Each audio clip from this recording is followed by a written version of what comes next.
So why did you use so much XL cream?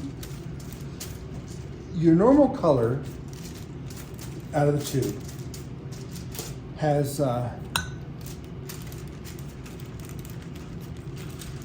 this amount. I'll put it down in the. I'll put it in the video. Has this amount of ammonia in it, and XL cream, which is going to help us to create a high lift tint, is what we're doing. We're creating a high lift tint with it. Okay. And so that way, the fact that I'm using, normally in high lift tints, I've used a lot of them over the years, where the high lift tint was double developer, double 40 volume. That's really hard on the hair because 40 volume, well, peroxide is the most damaging thing. You'd think it'd be ammonia, or I would think it would be ammonia, but it's not, it's peroxide. So is this a better thing to do than bleaching first and then doing a color? No, it's a different thing. I wouldn't say it's better. Okay. Say for instance, well, because I'm going to be doing them literally all at once. Okay? So we're doing with the Chromatics color here, our high lift with it. And while we're doing the high lift, I'm going to turn right around and put lightener on and do some bleach work at the same exact time. Gotcha. One of the tones I want to do are some I saw Tom doing not too long ago. I really like it, really, really, really pretty. And so that's where we're headed. Sounds with good. the bleach work. We'll lift it up to a good level 8, medium blonde, if not slightly lighter than that, so we get the full impact of that color. So yeah, but because we're doing literally kind of a background color, I'm not concerned about back-to-back foils or I'm more chunky and everything because this is going to blend better. So I'm doing weave, slice, and chunk weaves. Here's a good case in point. Here's a really thick slice, right? But now notice the difference I'm going to do. And I do this with most of my highlights. Is I like to do them different patterns so that they do not tend to leave a defined pattern of lightning. Okay. And when you do that, it causes it to have a more gentle grow out. That makes sense.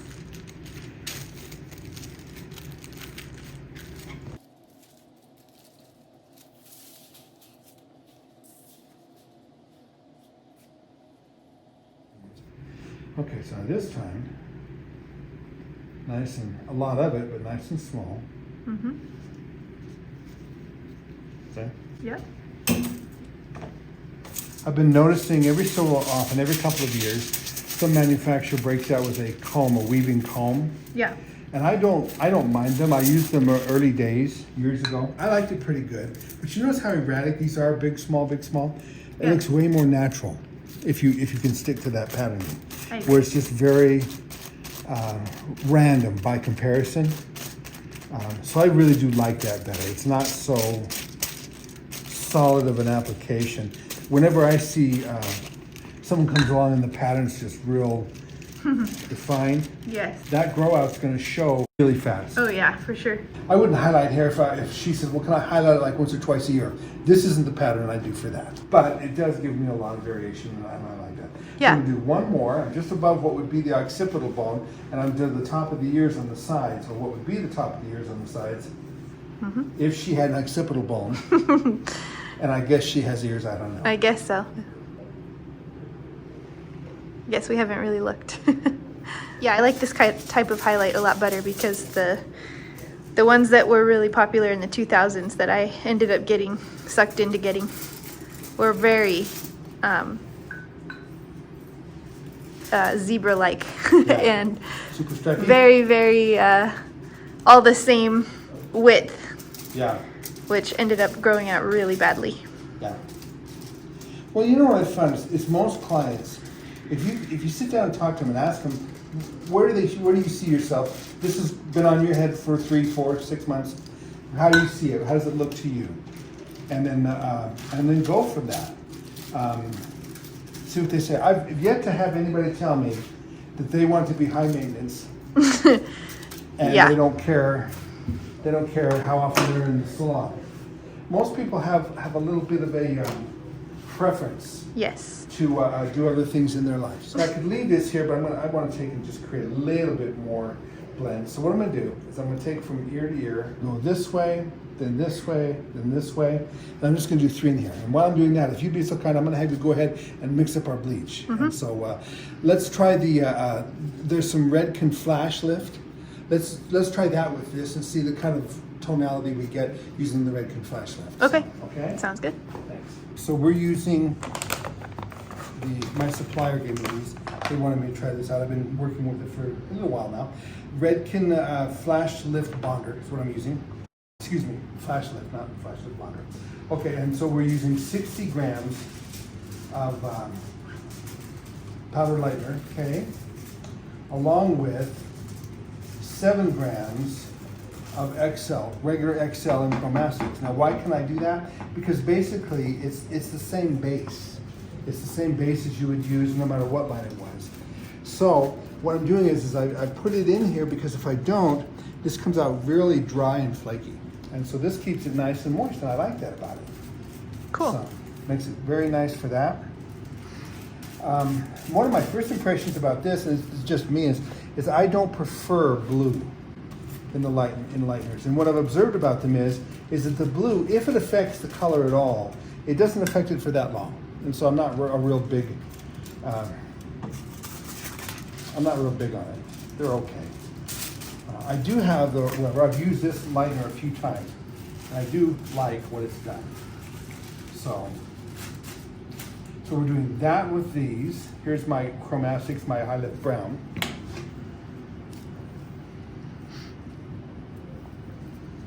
And taking my sections through the front.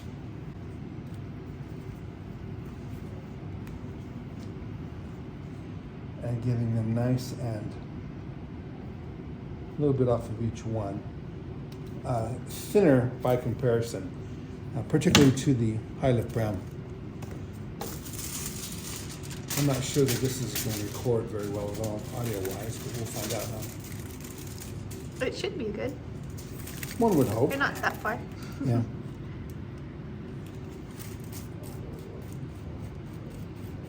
Now, I don't know if he still sells these. Andrei Nizicek, the president of the American Board of Certified Hair Colorists, made these things. These brushes are these little pink monster things. Why he picked this color, you know? I just never know. But they're very firm, and they drive the product, the lightening product, right into the hair, which is just really nice. I like that. They get through. It doesn't sit on the top and then the brush is so soft that it just kind of sits there, but rather it goes right on in and gives you a nice, good penetration of the section. I like that. It's too bad we only have one of them. I know, yeah. Well, you know what I was going to do is every time I go down to LA for the ABCH thing, I was going to pick up another one. Yeah. And then we had COVID. So, you know, oh well. Maybe next time I'm in LA, I'll pick up some more. Or I could always just call him and have him ship them out. Yeah, I'm sure he ships them. I bet he would. Because powdered lightener swells, and the XL cream will help that not to swell so much. But I've noticed this particular lightener swells a lot. What I'm doing is I'm taking the bulk of it away from the tops so it doesn't try to bleed out the other end. So I bring it down like so, kind of feather it out a little bit, right? Then as I get down lower, I just cover it up really good. So I'm not too thick up there. Good idea. Yeah, I noticed this one swells a lot more than the other one. Yeah, the chromatics one I've got back there? Yeah. Yeah, I'm very impressed with that one too. I really like how it leaves the condition of the hair, the tone it leaves the hair. How do you like working with these mannequins? Normally I've been getting mine from Pivot Point. I've been getting the Samvila, and I really do like those a lot. This one I got from Sally's because it was convenient. Yes. And poor thing, look how jaundiced. So I think they should she's let a bit yellow. She's very yellow. Yeah, I think they need to let them get healthy before they sell them. I'm kind of. Why is she yellow? I don't know. You know, I'm like, why can't you make the skin tone look a little nicer? put a little effort into it instead of just selling us some old. Look, we've got this really ugly puke yellow latex product. Let's do rubber. Let's just make some mannequin heads. Hairdressers don't care. No, we do care. We care, yeah. Mainly because we'll be filming and taking pictures of it later. Right, and you can only white balance that so far. Mm-hmm. Besides, you want to see how this color is gonna look on that skin. That's true. And so I would prefer that it were better, but that's just the way that is. Anyway, I'm just now working with this one, so this is the first time I've done anything with it, and my intention is to color and then cut. So we'll see. What kind of cut are you thinking of doing? The first one's going to be fairly long, very basic, so we can work more with the texture and how to smooth out. Because I'm noticing a lot of women, their hair, particularly long hair, just looks really thin and scraggly on the side. It just hangs. Yes. It's not really finished, and so I'm going to show some techniques for doing just that. It doesn't have to be curled or anything like that, but it should be finished. You know, so that when you look at it, because the one complaint I get whenever clients, if their hair isn't smooth or refined like that, is that, hey, I want it to be smooth. They want that. Yes. They like that finished look. And so... and they don't like it to look thin. Nope. On the edges. They don't want it to look thin on the edges. And so we'll do a little bit of styling for that.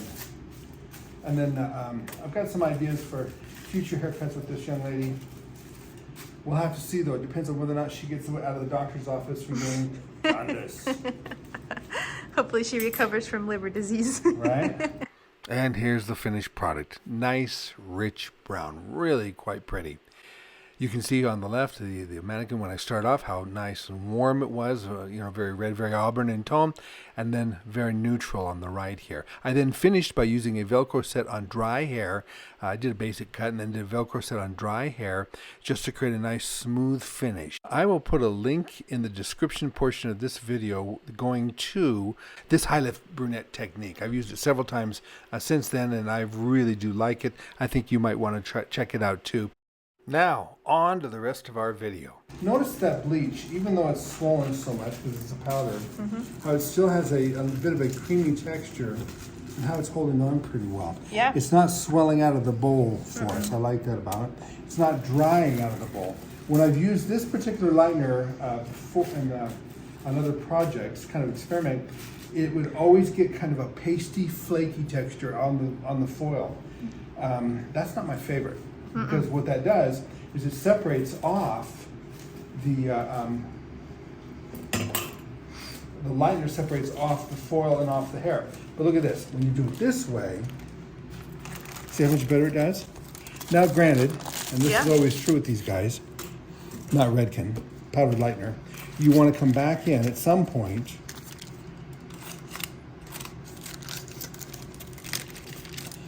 go through here.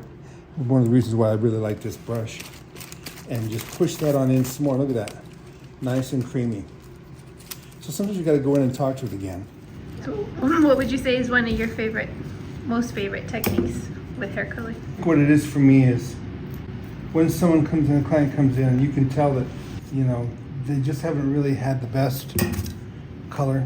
Come over here for a second. They haven't had the best color. It doesn't look the best on them. It could. It's not helping out their little jaundiced skin. A